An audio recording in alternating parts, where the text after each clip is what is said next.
Alors, García Moreno, c'est notre modèle dans le combat politique. C'est vraiment notre grand modèle. Je l'ai découvert il y a peu de temps. Alors, parler de García Moreno en une heure, c'est impossible. J'ai demandé la faveur d'une deuxième heure, ça m'a été accordé. J'aurais pu demander 4 ou 6 heures. Alors, comme je ne peux pas, je vous ai préparé un écrit aussi sur l'homme et le chrétien. Donc, je vais simplement, ces deux conférences vont... ce qui est ciblé, c'est García Moreno, président de la République. Alors, durant 15 ans, ayant présenté les qualités d'un chef d'opposition pour délivrer sa patrie des tyrans libéraux, García Moreno a combattu par la plume, par la parole et par l'épée. Par la plume, par exemple, il avait sorti un journal qui s'appelait Le Fouet. On s'était donc débarrassé du pouvoir révolutionnaire. Il fallait maintenant restaurer l'édifice social ébranlé jusque dans ses fondements. Mais comment?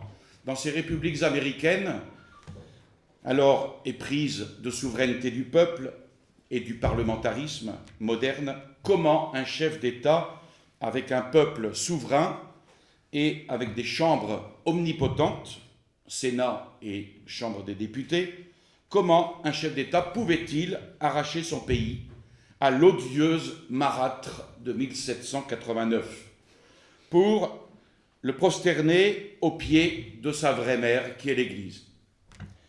Voilà la question essentielle. Les républiques voisines de l'Équateur, jalouses les unes des autres, mais toujours prêtes à se donner la main pour soutenir les droits de la Révolution, n'accepteraient pas une tentative de restauration chrétienne.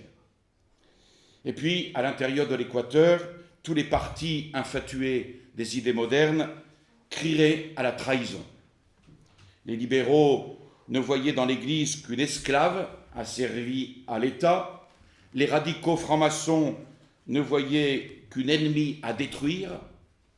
Et les catholiques eux-mêmes hésitaient pour la plupart entre les droits inaliénables de l'Église et les prétendus droits du peuple.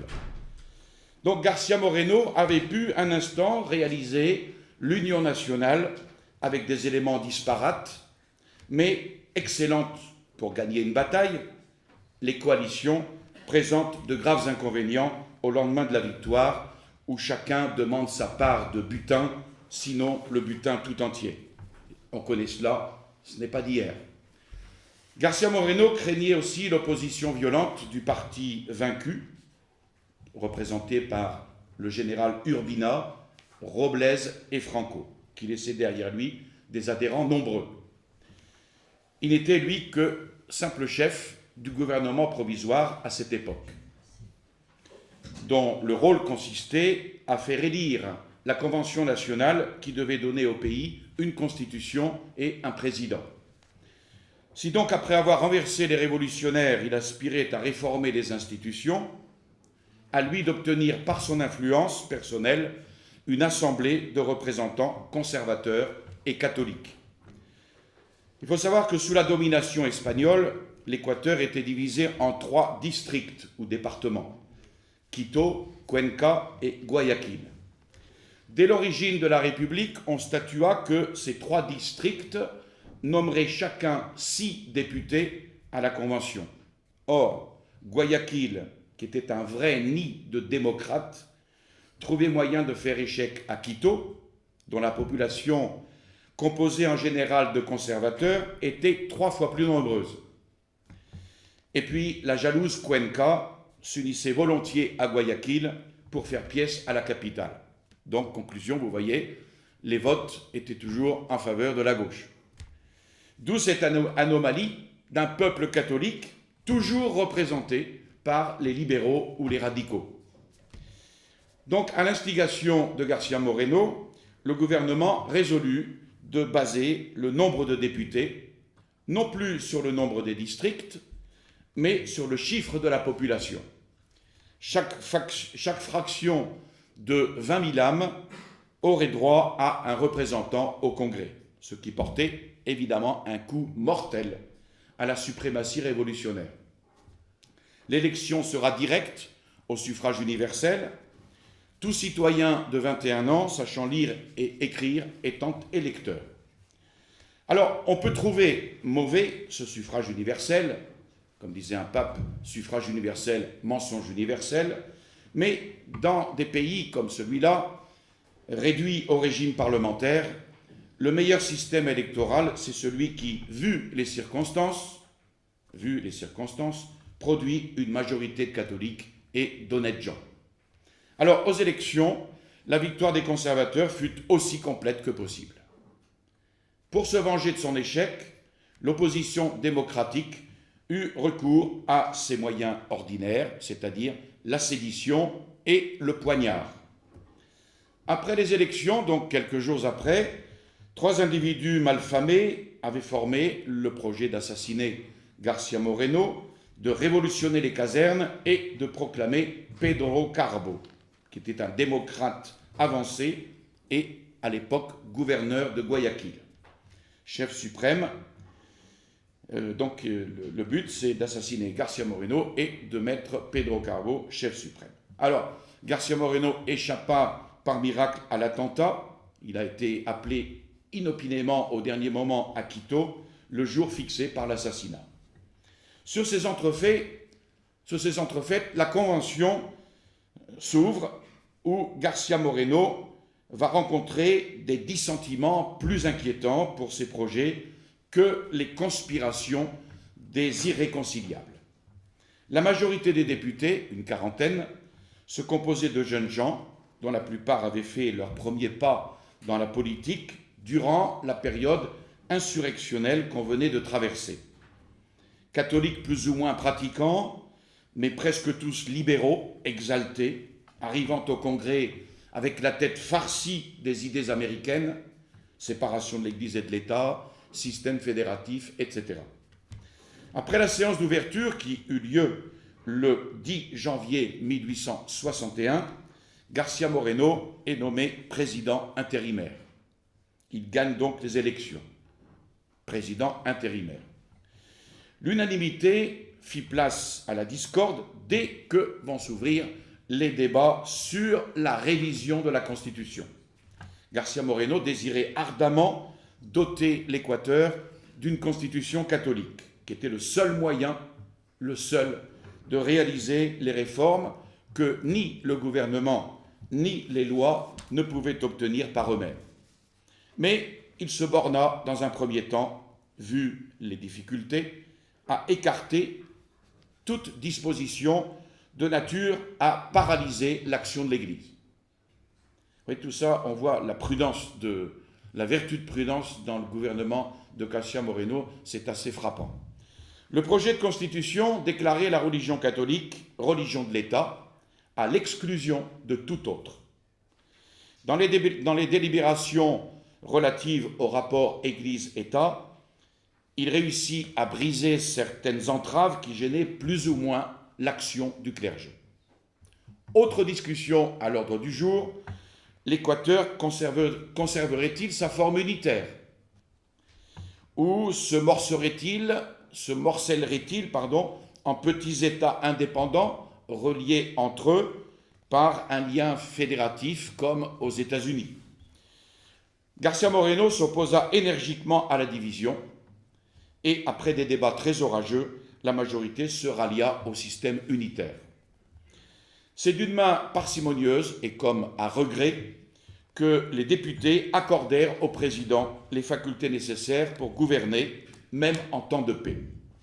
García Moreno se contenta de demander pour le pouvoir une double garantie contre les menées des radicaux. D'abord, la rectification de la réforme électorale et ensuite la scission en deux de la province de Guayaquil afin de soustraire la plaine, les campagnes, à l'influence désastreuse de la cité, qui était révolutionnaire alors que la campagne ne l'était pas. On lui accorda ces 2 points et l'ensemble de la Constitution fut votée. Et puis, l'Assemblée, ayant mis à l'ordre du jour l'élection du président à l'unanimité des voix, moins une, García Moreno fut élevé, cette fois-ci, définitivement, à la présidence de la République, sa première présidence, qui va durer 4 ans. Comment désarmer l'autorité en face de la Révolution? C'était, dit García Moreno, décréter l'anarchie perpétuelle, et García Moreno refusa ce mandat qu'on lui offrit, alléguant donc avec raison l'insuffisance des pouvoirs octroyés au gouvernement par la nouvelle Constitution. Il est élu, il refuse. Il finit cependant par accepter sur les instances de ses amis. Du reste, pour lui prouver leur bonne volonté, les représentants votèrent sous son impulsion plusieurs lois organiques. Ils décidèrent qu'un concordat serait proposé au pape et mis à exécution sans attendre la ratification du futur congrès. Et par cette porte qu'il lui ouvrait, le président allait, à leur insu, faire passer toutes les libertés de l'Église. Et puis, on décréta aussi la réorganisation des finances, de l'armée, de l'instruction publique. Il y a un principe 100 fois établi par les faits. Le parti révolutionnaire a pour spécialité de consommer sans produire. S'il s'empare d'un pays par un coup de force ou par la sottise des électeurs, ce n'est point pour aider le peuple à mieux vivre, ce n'est point pour le bien commun, mais c'est pour vivre à ses dépens et manger des homards géants. Sa tactique sera donc de mettre la main sur l'Église pour l'empêcher de crier « au voleur » ou d'expulser des administrations les hommes honnêtes et consciencieux, pour ensuite occuper préfecture, mairie, caserne, tribunaux, banques, agents financiers, partout où l'on trouve à s'engraisser. Après 15 ou 20 ans d'un tel régime, un peuple est rongé jusqu'au moelle et se réveille un beau matin sans religion, sans honneur, sans crédit, sans finance, sans agriculture, avec des milliards de dettes, mais avec un fond sonore, celui du refrain monotone en l'honneur du progrès et de la liberté. C'était l'état de l'Équateur, cet état nous le connaissons tous. Voilà l'état dans lequel García Moreno prend les rênes du gouvernement. Première chose à faire, s'entourer dans les services publics de coopérateurs intègres, au risque de provoquer la haine d'une multitude d'individus dont on allait troubler la quiétude et dont on allait déranger les calculs. Il écarta donc impitoyablement des emplois les hommes incapables de les bien remplir. Et il s'associa à un personnel administratif irréprochable, laborieux, dévoué, détaché de tout intérêt personnel. Il faut en prendre de la graine dans tout cela. Le contrôle du règlement, du travail, de l'assiduité au labeur était exercé bien souvent par García Moreno lui-même dans l'administration. Il écarta ainsi du budget un grand nombre de rongeurs. Quant aux finances, jamais depuis 30 ans, l'Équateur n'était parvenu à équilibrer ses recettes et ses dépenses. Jamais. L'agriculture restait à l'état d'enfance, faute de routes, de bras, de matériel agricole. Le commerce se mourait à cause des révolutions incessantes, par les difficultés de communication également. Donc on avait vécu au jour le jour de la contribution forcée et malhonnête des indigènes. En attendant qu'une administration sage et progressive soit en mesure de multiplier les sources de revenus, García Moreno établit une stricte économie dans les dépenses. Il entreprit de faire la lumière dans les bureaux des finances, c'est la Cour des comptes, et à être l'œil du vérificateur, comme par exemple des dettes contractées par l'État depuis l'origine de la République. Que de surprises! Registres trompeurs, créanciers trompés, etc. García Moreno va réviser lui-même le travail de la Cour, destituant les fonctionnaires qui se prêtaient aux honteuses spéculations sur la misère publique. Incorruptible financier, il donna à tous l'exemple du plus absolu désintéressement, faisant par exemple remise à l'État de la moitié de son traitement annuel et consacrant bien souvent le reste à des œuvres de charité. Cette noble conduite ne put le soustraire aux rancunes de ses nombreuses victimes. Fonctionnaires pris la main dans le sac, chassés sans miséricorde, parasites congédiés, paresseux forcés au travail, escrocs démasqués, etc. Tout cela fait beaucoup de monde en haine contre García Moreno. Alors tout ce monde va crier évidemment à l'intolérance, tout comme les libéraux qui trouvèrent sa justice trop inexorable. Et puis une réforme urgente de l'armée s'imposait à García Moreno. La République se mourait de militarisme. Depuis les guerres de l'indépendance de l'Espagne, les soldats disposaient du pays, des propriétés, du gouvernement lui-même. García Moreno décide d'en finir avec ce despotisme militaire. Sans délai, il édicte des règlements contre les sorties nocturnes, l'immoralité, le brigandage et fait jeter en prison les récalcitrants. Des complots déjà sourdissaient contre García Moreno, mais avec le général Ayarza, une main de fer, l'armée rentrera dans l'ordre. Une fois en possession de ce triple élément, personnel dévoué, ressources financières assurées et forces militaires disciplinées, il va jeter les bases de cette civilisation chrétienne dont il voulait doter son pays et qu'il regardait à bon droit comme la condition essentielle du véritable progrès matériel, intellectuel et moral. Le fondement de toute régénération étant l'instruction publique, car l'esprit et le cœur des enfants préparent l'avenir d'une société, García Moreno veut réformer la sécularisation des universités. Des collèges et des écoles. Alors, dès 1861, il fait appel aux frères des écoles chrétiennes, aux dames des Sacré-Cœurs, sœurs de charité, et il crée des écoles qu'il place sous la direction de ces congrégations françaises. Il appelle les jésuites, il les installe à Quito, il confie la direction des hôpitaux aux sœurs de charité, et enfin, il fit construire un immense réseau de voies carrossables à travers tout l'Équateur afin de relier les villes entre elles. Et il entreprit ce travail de géant contre les 1000 obstacles que lui suscitèrent la paresse, l'égoïsme et la cupidité. Arrive la question du Concordat. 1862, García Moreno, s'attaquant aux abus les plus criants dans l'ordre matériel et moral, veut maintenant s'attaquer à la racine du mal, jusqu'au principe fondamental de la Révolution, c'est-à-dire la souveraineté du peuple et la subordination de l'Église à l'État. Vu les difficultés des correspondances entre les villes, et pour simplifier l'administration, les rois d'Espagne avaient obtenu des papes de nombreux privilèges.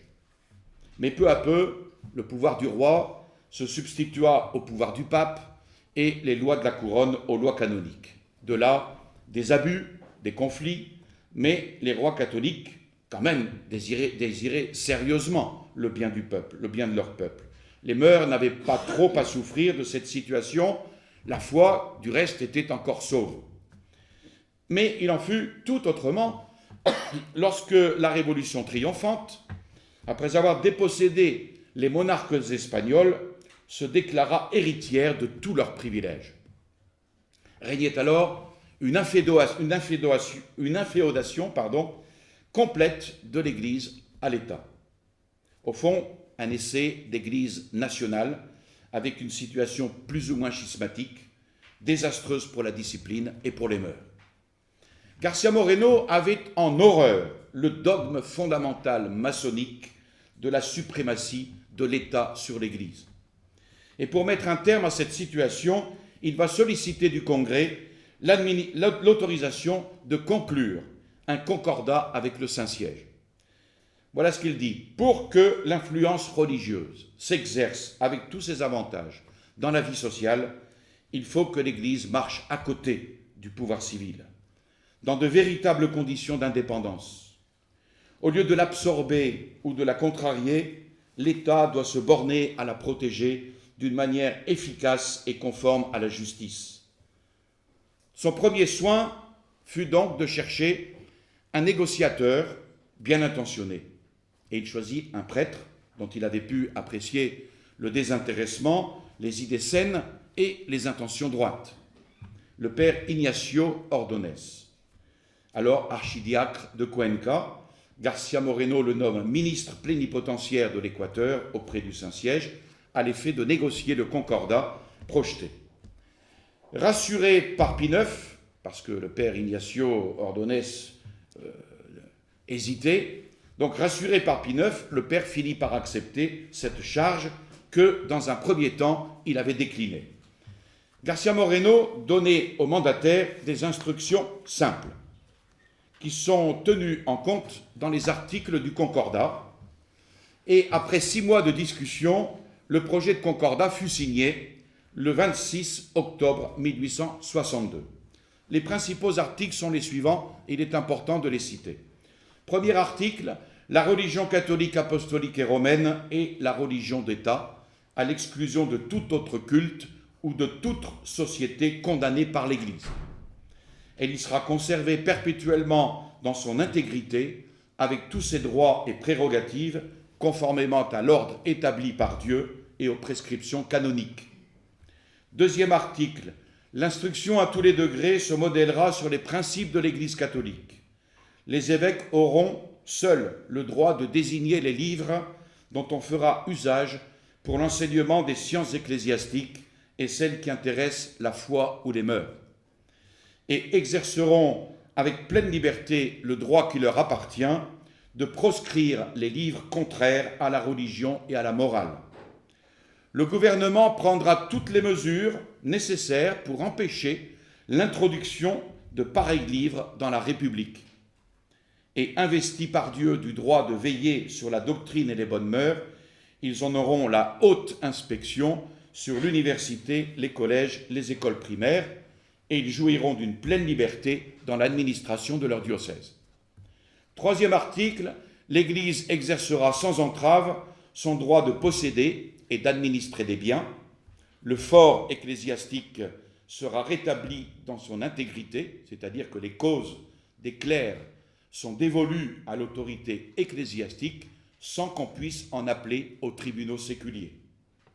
Et quatrième article, l'Église accorde au président de la République le droit de présentation aux évêchés et aux cures.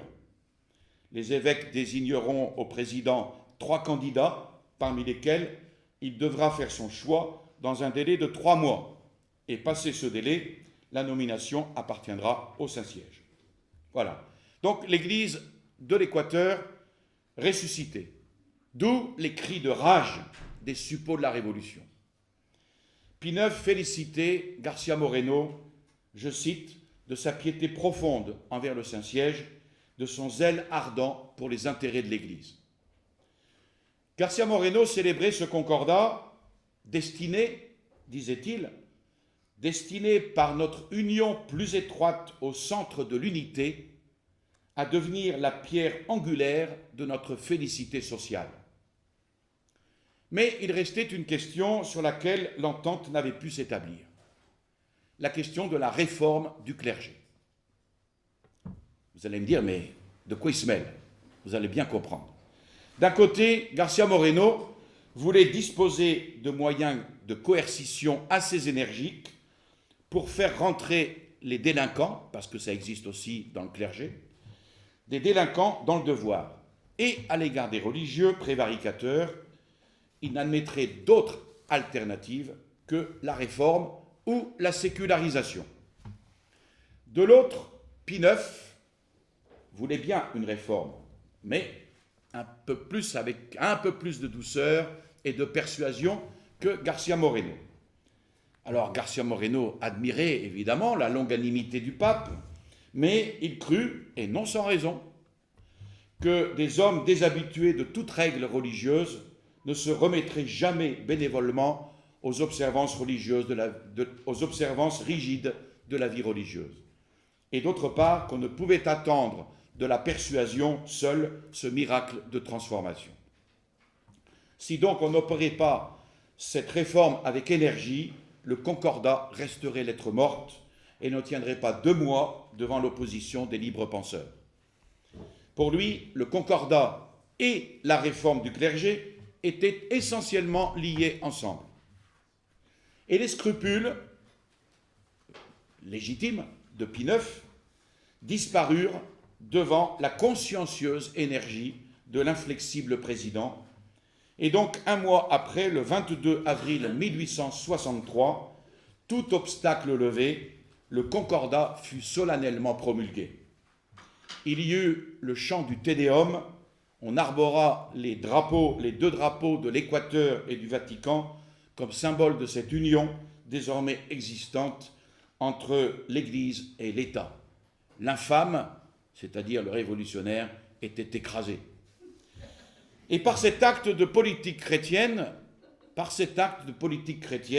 García Moreno eut l'intelligence de l'état normal des sociétés humaines. Et il rendit à son pays la vraie liberté en lui rendant le gouvernement de Dieu. Parlons de cette réforme du clergé. 1862-1863. García Moreno considérait à bon droit cette réforme, donc, comme on l'a vu, comme une annexe nécessaire du Concordat. Ami du clergé, il voulait effacer de son front les influences et les traces de la Révolution qui avaient marqué ce clergé. Et il voulait élever assez haut ce clergé pour que sa mission civilisatrice fût acceptée de tous. Sur sa requête, le vieil archevêque de Quito lança des lettres de convocation à un concile. Pourquoi un concile? Pour remédier à la corruption des mœurs, aux machinations des impies contre l'Église et l'État. Le concile était fixé au 2e dimanche de janvier 1863. On avait ajouté une clause, pourvu toutefois qu'à cette date, le Concordat eût été publié. Pourquoi?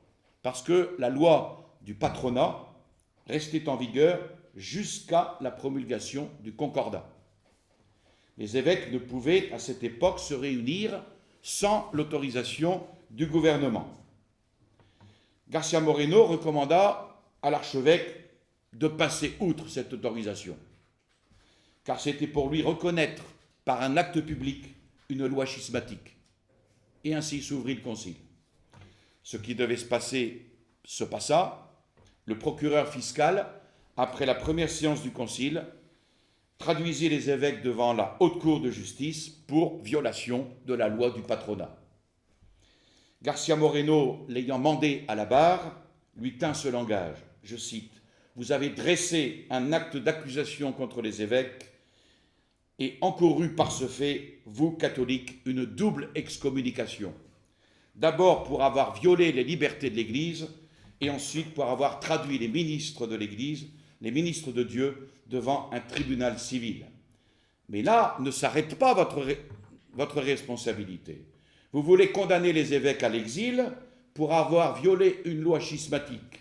Je vous ferai condamner à la même peine pour avoir outragé la Constitution en présentant la religion de l'État. Ça, c'est un homme et un chrétien. Le fiscal consentit à retirer l'acte d'accusation. Le concile reprit ses conférences sur les réformes des clergés séculiers et réguliers. La répression sévère mise en place par García Moreno produisit une amélioration notable dans la conduite du clergé. Mais la multiplication des évêchés voulus par Pie IX en fut aussi la cause de cette amélioration, car cela permit aux prélats d'exercer une plus grande surveillance sur les pasteurs et d'imprimer à leurs ailes une impulsion beaucoup plus constante, beaucoup plus rigoureuse. Donc il y eut 4 évêchés de plus. À ces bienfaits du Concordat, il faut ajouter la fondation d'un séminaire dans chaque diocèse. Quant à la réforme des réguliers, c'est-à-dire des religieux, des capucins par exemple, depuis 50 ans, la Révolution avait transformé les couvents en casernes, entraînant les moines à vivre au milieu des soldats, souvent corrompus et corrupteurs, ou à quitter leurs cellules pour aller vivre au milieu du monde. D'où, évidemment, à la longue, une déchéance complète, la ruine de l'observance régulière et de la vie commune. Il fut donc intimé aux religieux, au nom du pape, de reprendre les observances, la vie commune, etc. Les religieux s'étant habitués à une vie mondaine et quelquefois dissolue, il leur fut laissé le choix entre la règle et la sécularisation. Alors, il y eut des protestations, des récriminations, mais la résistance était inutile. García Moreno demeura inflexible. La majeure partie du clergé, des religieux, préféra la sécularisation. D'autres préférèrent intégrer le clergé séculier et ceux qui restaient fidèles purent se retremper dans la ferveur par l'exemple d'un certain nombre de leurs frères que García Moreno fit venir d'Europe pour remplacer les déserteurs. Et ce fut ainsi l'aurore d'une renaissance catholique.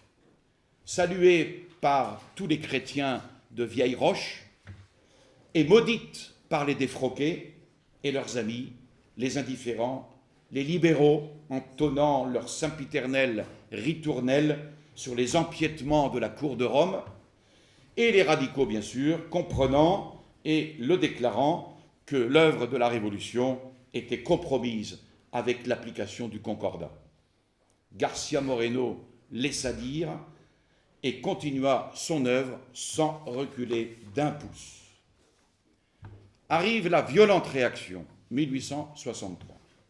García Moreno exerçait le pouvoir depuis 2 ans, le peuple catholique avec lui, mais exécré par les révolutionnaires, les libéraux et les radicaux, et notamment la Ligue, qui avait pour chef Urbina, le général Urbina, lui vouant une haine implacable et complotant à tout instant contre García Moreno, les démocrates initiés à la franc-maçonnerie progressiste et libre-penseur avec pour chef Pedro Carbo, ennemi acharné de sa politique catholique et même de ses entreprises les plus évidemment favorables au point de vue matériel, au bien matériel du pays.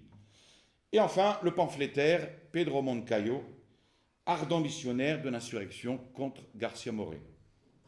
Je passe sur les nombreuses, très nombreuses tentatives de déstabilisation du gouvernement de García Moreno, auquel d'ailleurs se mêla fortement le Pérou, une tentative d'Urbina pour insurger le pays, que García Moreno put déjouer, comme il a pu déjouer nombre de ces tentatives. Il eut surtout à s'affronter à Urbina, qui activa de son mieux les milieux révolutionnaires, tentant tout, soit avec le Pérou, soit avec la Colombie, qui s'appelait la Nouvelle-Grenade, pour susciter guerre, insurrection. Là-dessus, en août 1863, au terme de la Constitution, le Congrès devait ouvrir ses sessions. L'ambiance générale, depuis 18 mois, était aux coteries libérales ou de la révolution cosmopolite, avec des journaux qui se répandaient en injures contre García Moreno, le peuple solidaire de sa politique et le concordat intolérable, véritable défi porté au siècle de libéralisme et de progrès. Pedro Carbo fut le principal instigateur de ce mouvement. Aux ennemis de l'Église, hurlant contre la restauration de ses droits sacrés, se joignaient évidemment certains catholiques piqués de la tarentule libérale. La Révolution a tellement brouillé les idées, même dans les meilleures têtes catholiques, que le fait de rendre à l'Église son inaliénable liberté sera presque toujours considéré comme une usurpation sur les droits du pouvoir civil. Cette opposition trompa le peuple, à tel point que les électeurs finirent et en vinrent à regarder, oui, le Concordat, quand même, comme une calamité publique. Et ils envoyèrent au pouvoir une majorité hostile. García Moreno fut à ce moment-là très isolé. C'est à peine si, dans les deux chambres, il comptait une dizaine de représentants, franchement dévoués à sa politique. Alors, il fit appel à Antonio Borrero, avocat, publiciste distingué, catholique sincère, et le mot sincère ne veut pas dire grand-chose, vous allez comprendre pourquoi, et vieil ami de combat depuis 20 ans. Le 4 janvier 1863, il le propose comme candidat officiel à la vice-présidence de la République. Mais quelle ne fut pas la surprise de García Moreno de voir à quel point le libéralisme avait tourné la tête et le cœur de ce brave Borrero, au point d'entreprendre la critique des articles du Concordat. Et Borrero, grâce à Dieu, renonça à la vice-présidence. Cette volte-face d'un ami dévoué de García Moreno montra quelle était l'animosité des membres du Congrès contre leur président et leur volonté bien arrêtée d'imposer l'annulation ou tout au moins la réforme du Concordat.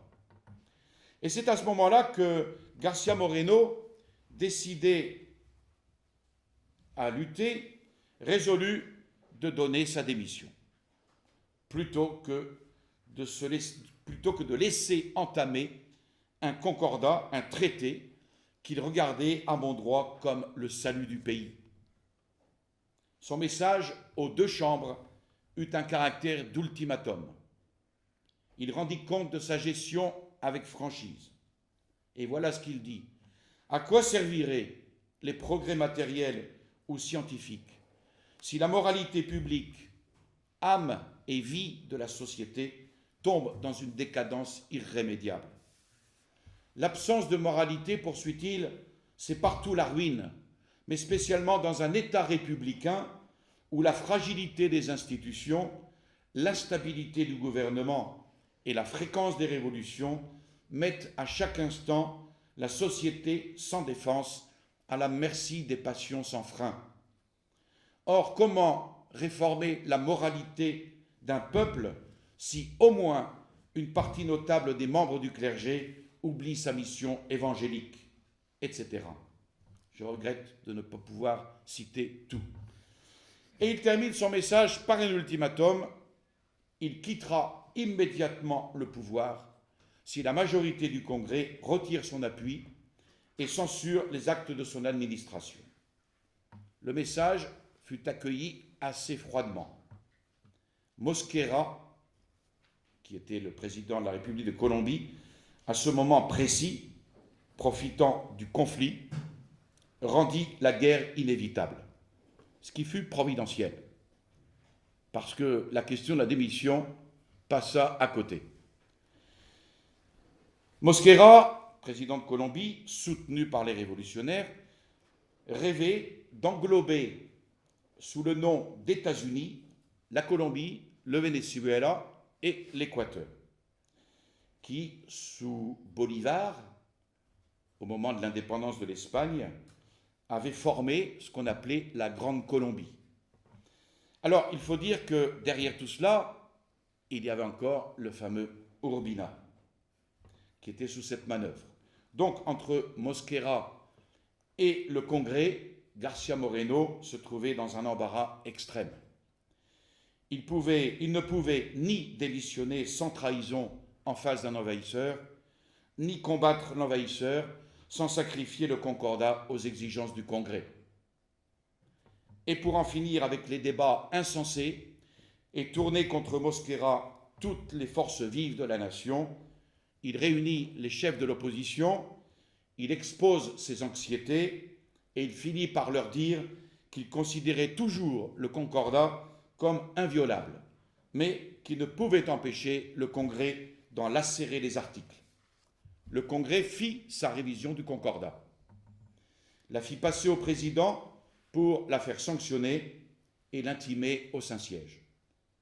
García Moreno garda le document sous le coude et le Congrès s'occupa des prétentions de Mosquera. 6 mois après, les passions un peu calmées, García Moreno ressort le dossier. Dans une réunion extraordinaire du Congrès, il exprime son intention de ne pas exécuter les volontés du Congrès, rappelant qu'en tant que peuple catholique, il ne pouvait oublier les liens sacrés qui unissent l'Équateur au centre de l'unité religieuse. Délibérant à froid, les représentants abrogèrent les dispositions malencontreuses qu'ils avaient édictées. Ainsi fut sauvé le Concordat et l'invincible énergie et intelligence d'un vrai chef triomphait des passions de la multitude. Et le voilà dans sa croisade maintenant contre-révolutionnaire. Un contre tous. Début 1864, García Moreno se demandait s'il était possible, humainement, de continuer la lutte contre toutes les forces révolutionnaires de l'intérieur et de l'étranger. Libéraux et radicaux s'obstinaient à détruire le Concordat. Les francs-maçons de Colombie s'unissaient à ceux du Pérou pour fraterniser avec Urbina et organiser de nouvelles invasions. Alors, comment maîtriser cette meute furieuse? Avec une armée trop souvent commandée par des traîtres et une constitution assez inepte pour forcer le pouvoir à se croiser les bras devant l'anarchie. Déjà, rappelez-vous, en 1861, tout au début, il déclarait le gouvernement impossible si on ne modifiait la Constitution. Il convoqua le Congrès en session extraordinaire pour remplacer à la vice-présidence, rappelez-vous, un petit peu en arrière, Borrero, par Carvajal, son ministre et ami, qui fut élu aux acclamations du peuple. Là-dessus, un arrêt scandaleux de la Haute Cour de justice contre des conjurés provoqua une grave crise. Déféré à la Cour suprême pour crime de trahison, la Cour suprême, foulant toute justice, déclara qu'une conspiration à main armée contre le gouvernement, en présence et avec le concours de l'ennemi, ne constituait pas un acte de trahison, mais une simple tentative de rébellion. On a la même chose aujourd'hui dans la justice, même si tous les juges ne sont pas des pourris, évidemment. Évidemment, avec une pareille jurisprudence, le pouvoir tombait pieds et poings liés aux mains de la Révolution. Aussi indigné que découragé, García Moreno envoya sa démission au Congrès.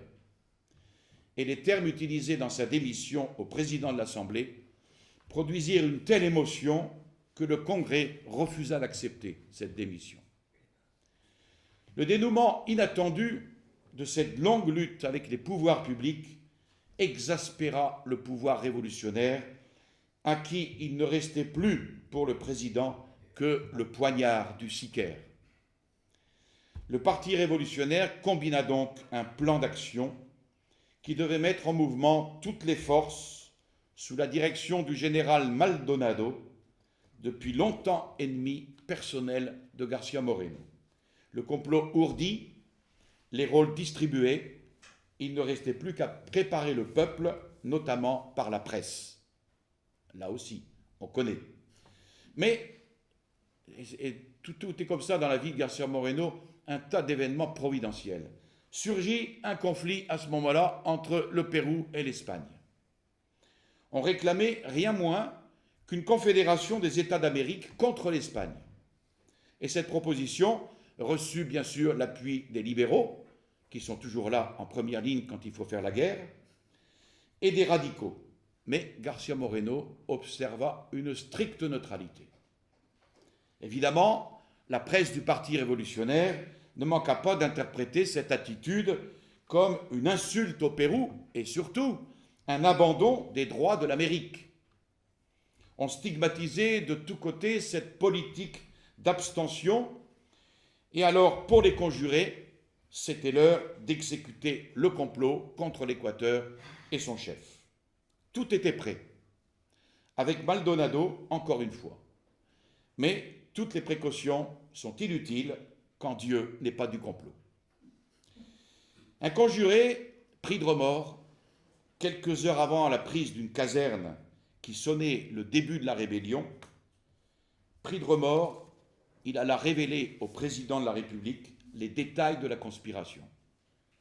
Il fait saisir les coupables, les emprisonne, les fait exiler au Brésil, ainsi que les conspirateurs, et charge le colonel Vintimilla de mettre la main sur Maldonado.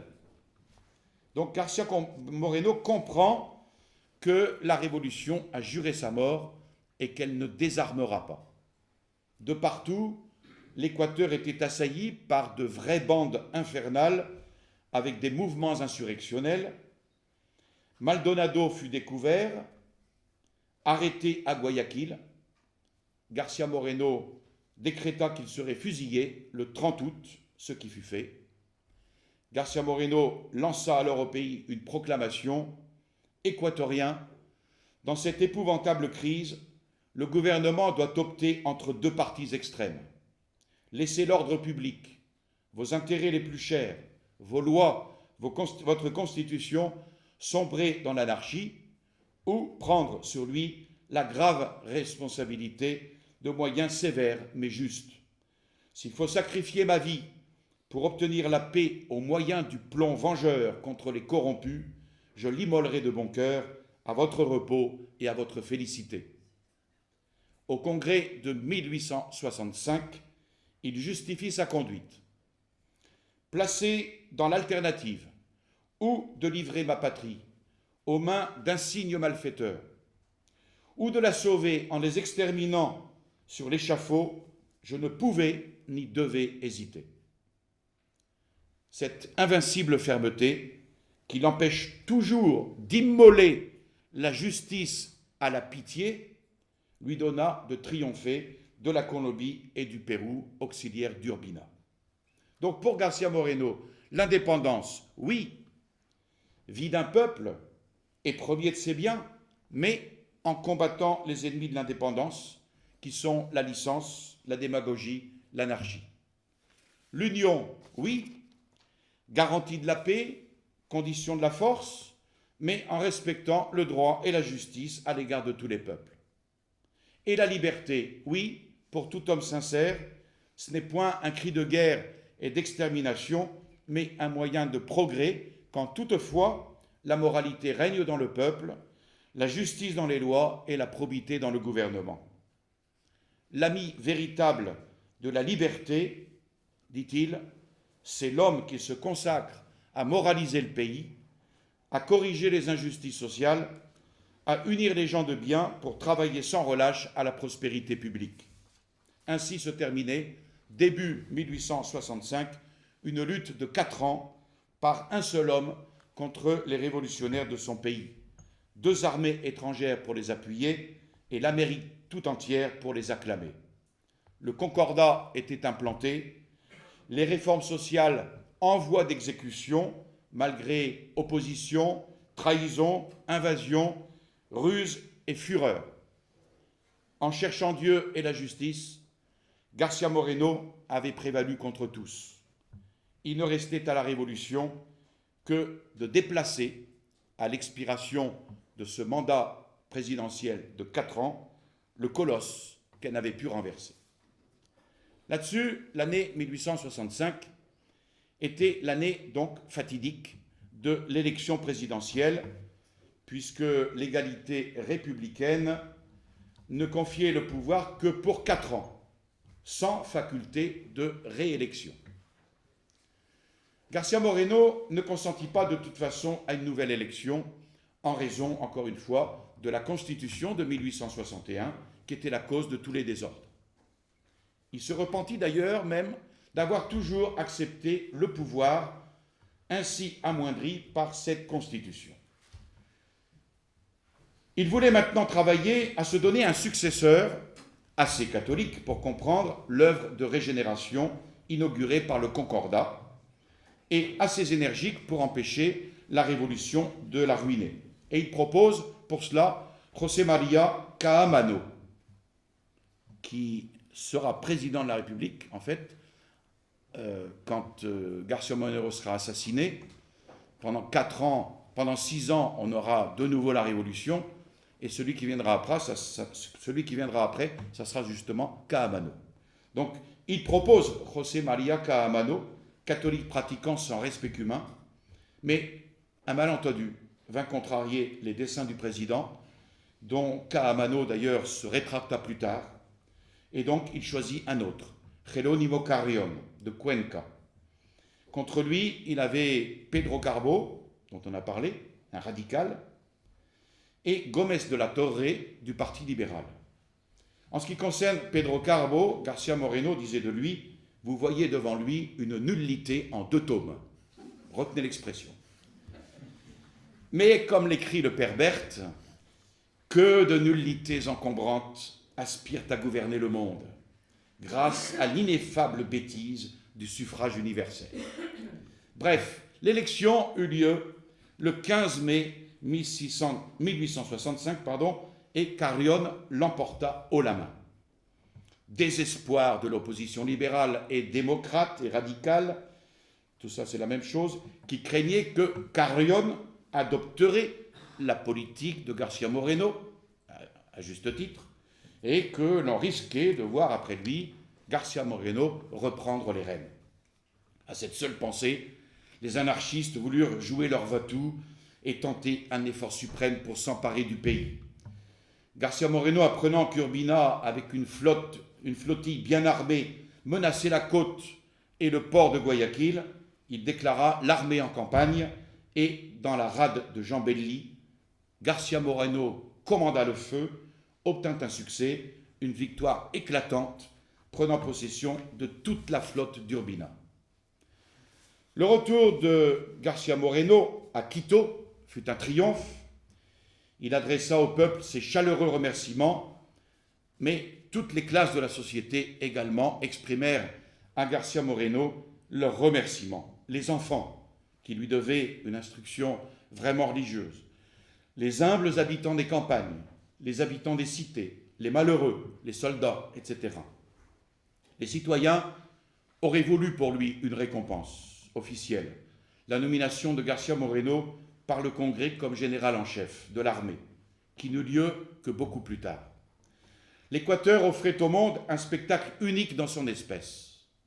D'une part, tout un peuple, au pied de son Dieu, demandant grâce et bénédiction pour celui qu'il appelle son Père, et d'autre part, une poignée de scélérats maudissant l'homme que le peuple bénit. García Moreno rendit compte au Congrès de tous ses actes, en concluant « Je pense que j'ai sauvé la patrie en dépit de vos congrès ». Et il dénonça ensuite tous les vices du système politique libéral. Multiplication des élections populaires, despotisme absolu des municipalités en matière électorale, organisation judiciaire défectueuse, réglementation de l'instruction publique encore plus défectueuse. Après avoir exposé l'état des finances, de l'agriculture, de l'industrie, il fit remarquer les progrès accomplis, comme la route de Quito à Guayaquil, assura n'avoir omis aucun sacrifice et n'avoir eu d'autre mobile en tous ses actes que l'intérêt et la grandeur de la patrie.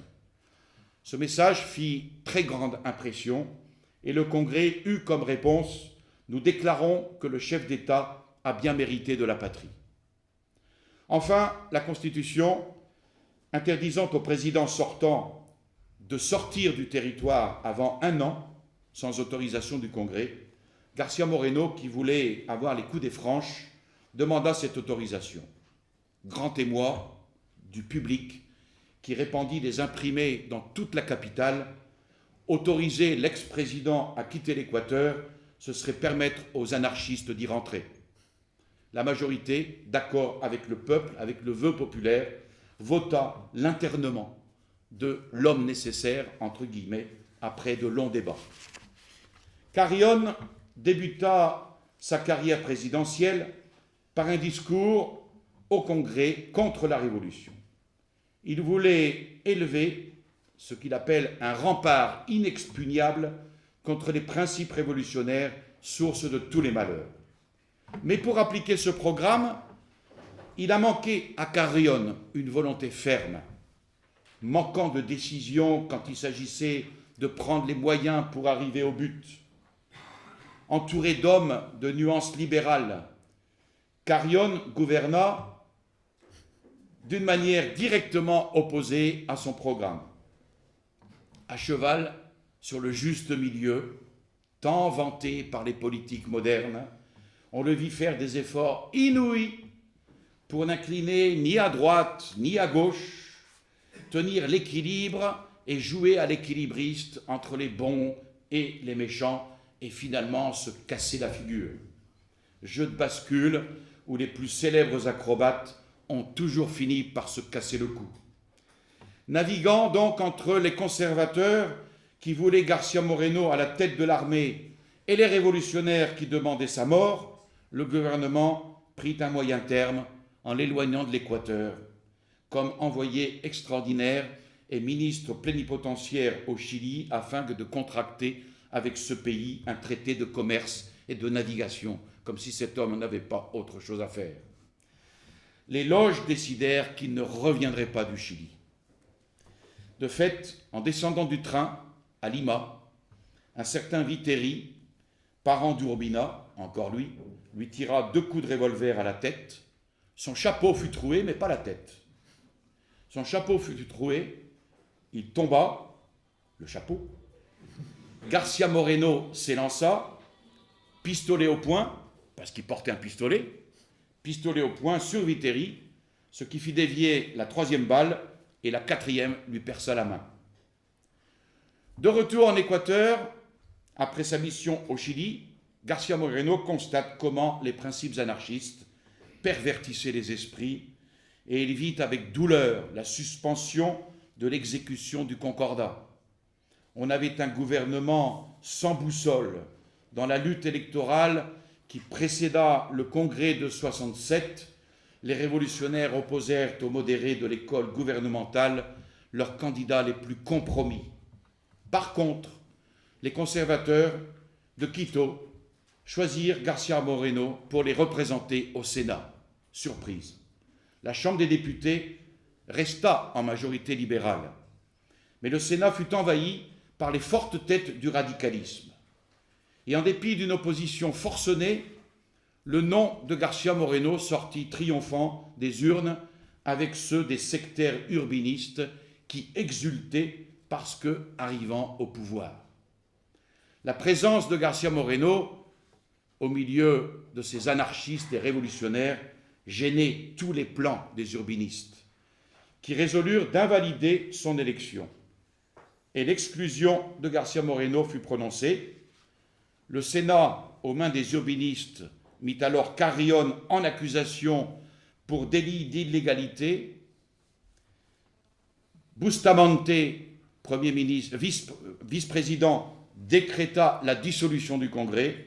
Et alors, pour échapper aux radicaux, que ces concessions avaient rendus tout-puissants, Carrión prit le parti, d'un seul coup, de s'entourer de conservateurs déclarés, choisissant pour ministre 3 amis intimes de García Moreno. Il fit même offrir à García Moreno le commandement de l'armée, poste qu'il déclina, n'ayant aucune confiance dans la sincérité de ce gouvernement, ce qui d'ailleurs se vérifia après.